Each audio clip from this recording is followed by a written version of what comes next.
So in so in part 2 of me touching on chapter. Hey, everybody's Matt. I did that already. So, part two of me looking. So in part 2 of me giving a. So, what's really going on? Because 989. I want to give a look at. And sometimes I get lost. Okay, gotta make it flow. Hey everyone, how you doing? It's Valentine. I hope you're having a good day, good evening, wherever you are, wherever you might be, whatever time it is over there. Hope it's all good vibes always. And today, this is going to be part 2 of me touching on 989, One Piece. The chapter that just released on Friday, which we shouldn't even be talking about because it officially releases on Sunday. So in part 2 of me speaking about chapter 989, I wanted to kind of look at the Beast Pirates and where they might be, where they should be, and why they need to get this shit together pretty soon. So, to give a little bit of transparency, for me, reading One Piece weekly, well, bi-weekly some of these times, I get lost in translation. I don't mean I get lost in what I read. I mean, I get lost in the time that's actually occurring within the manga. I don't know if you guys share that same problem, but I definitely feel like sometimes I'm reading the manga and I'm like, okay, I forget that everything's moving at this pace, and it's only been like 15 minutes since they actually made it to Onigashima and they started running around. Well, who knows, but maybe a half hour, if that, you know? So in my head, I'm watching everything unfold. You know, the Straw Hats just got all together. You know, everyone's running around. Law is where he's at. Kid's where he's at. The Scabbards on top fighting Kaido. And I'm looking at the Beast Pirates, and they still feel very scattered to the point where Hori, how do you pronounce his name? Let's try this real quick. To the point where Hiroguro, we got it. You know what I'm talking about. Excuse me if I butcher his name, but speech impediment, you know? It was almost like he's speaking to us saying, like, this is kind of going good, you know, like the Alliance is winning. And he's not wrong. To be objective, he's not wrong. 30, 40 minutes into the raid, however long it is, they're on the winning side. You know, Queen just got updated with the numbers that are actually around Onigashima. You know, an estimate at least, that he knows that there's Kid Law and the other Scabbards walking around with just a huge crew of people. Finds out that Marco is there. And, you know, they do that announcement. The Beast Pirates do the announcement over the speakers. Hey, put down your drinks. Everyone, go get your weapons. That's not enough. And yes, they bolster their numbers. Even Hiroguro mentions that. They have the numbers. We all know they have the numbers. Oda explained that to us multiple times throughout the story, to the point where it's disrespectful to not take that into consideration and for us to just think about all the heavy hitters. You know, I don't want to just feel like the numbers are just filler for the war to add some type of climatic, you know, some type of chaos to it.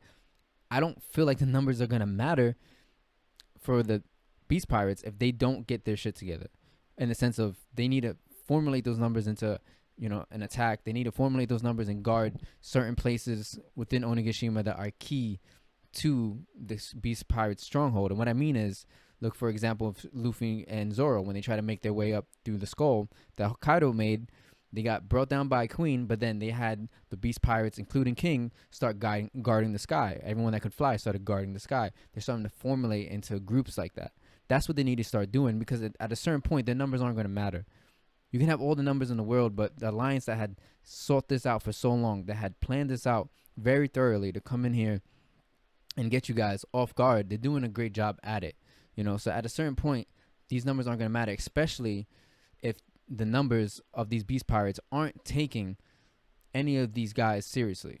And what I mean by that, for example, is how Jack, when he got up to the top of the skull, he mentioned to everybody, hey, we were taking you guys lightly. You know, we underestimated you guys. No more. When they found out Kid, Luffy, and Zoro and Killer were running around, and they were having a little meeting with Orochi, with the Onigashima, with his ninja. They sat down and he was like, there's nothing to worry about. Our numbers are too high. These guys aren't going to do anything. And they let them live. They let them run around Onigashima. And look now. So the main Beast Pirates, the Calamities, they're locking in. They're taking this serious. And everyone within the vicinity of them is taking it serious. But we see how big Onigashima is. Is everyone taking it seriously?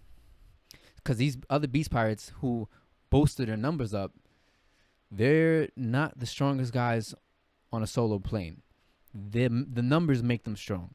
Them in groups make them strong. And the characters even keep mentioning it. These guys ain't much, but they just keep coming.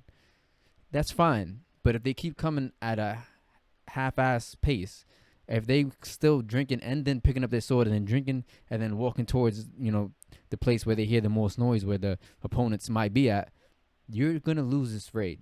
You're not going to put on the defense that you need to put on. And I'm only talking from this standpoint because Oda's making it a theme that these numbers matter. And they're not going to matter for long if it's going to keep looking this way. If the Beast Pirates aren't taking it serious, they need to come up and formulate their numbers to actually do something. Not just say, oh, I have more numbers than you and run down the hallway and then just get wiped out by Law, get wiped out by Kid, get wiped out by the other crews.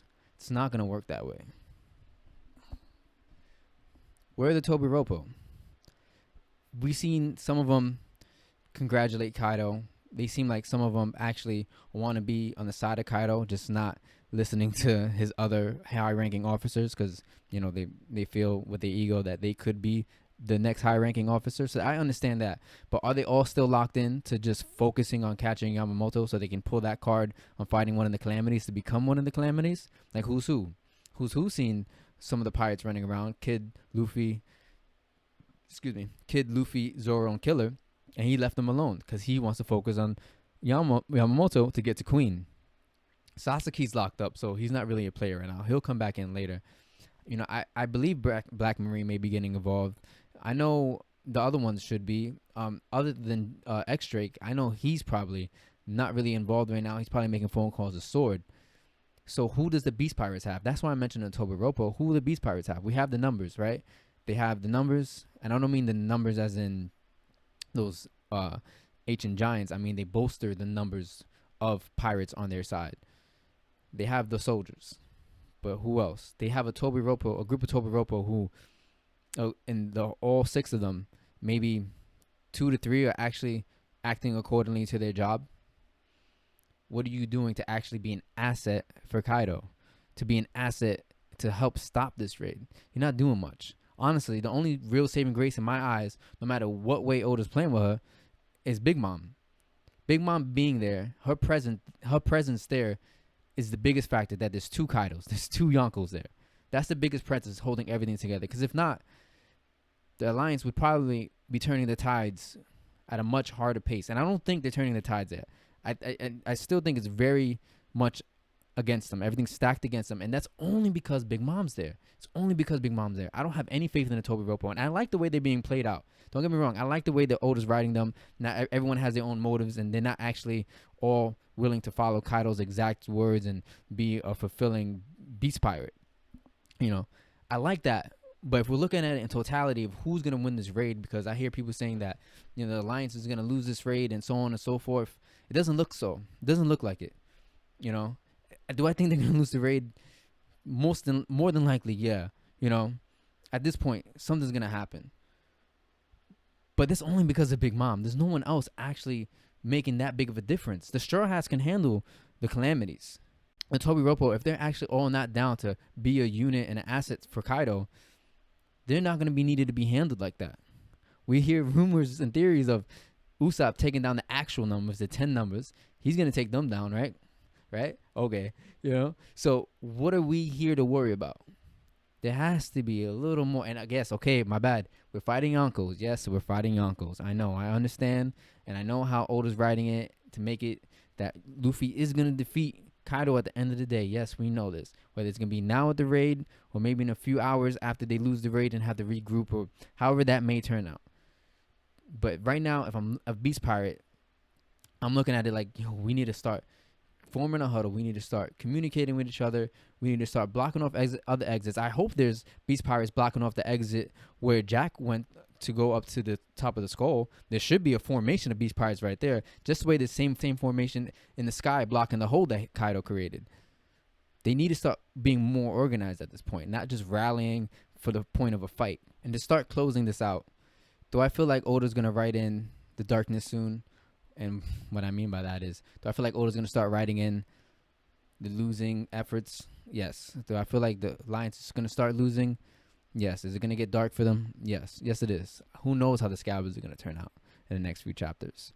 But there's one thing that I picked up on, and I haven't heard anyone talk about really. Um, and I found it doing my little research for my dynamic video I was doing, scrolling back through the chapters. Remember that cover page we had with that with the silhouette, not the silhouette, because we actually seen his kimono of the guy talking to Crocus, and he had the Wano hat on, right? And we seen that same kimono on the ship with Neko, Izo, and Marco. And as Marco said, you know what? I don't know why I gave you this note, Neko, and tossed the note over, and it was floating over the sea, and it was that little translation bubble where he was saying, I'm assuming the guy in the kimono, he was saying, I have a genius plan in order to win this. I think that's what's going to be the saving grace for the Alliance, where I feel like having 2 Yonko is the real saving grace for the Beast Pirates. I feel like the real saving grace for the Alliance may end up being that. And I have no theories to what his genius plan may be. I don't know who it is. I don't know if we even have a good guess on who he is, you know. But do I think that may come in? Because it was so subtly put in. I forgot all about it, especially with everything that's been going on, all the events lately. I forgot all about that.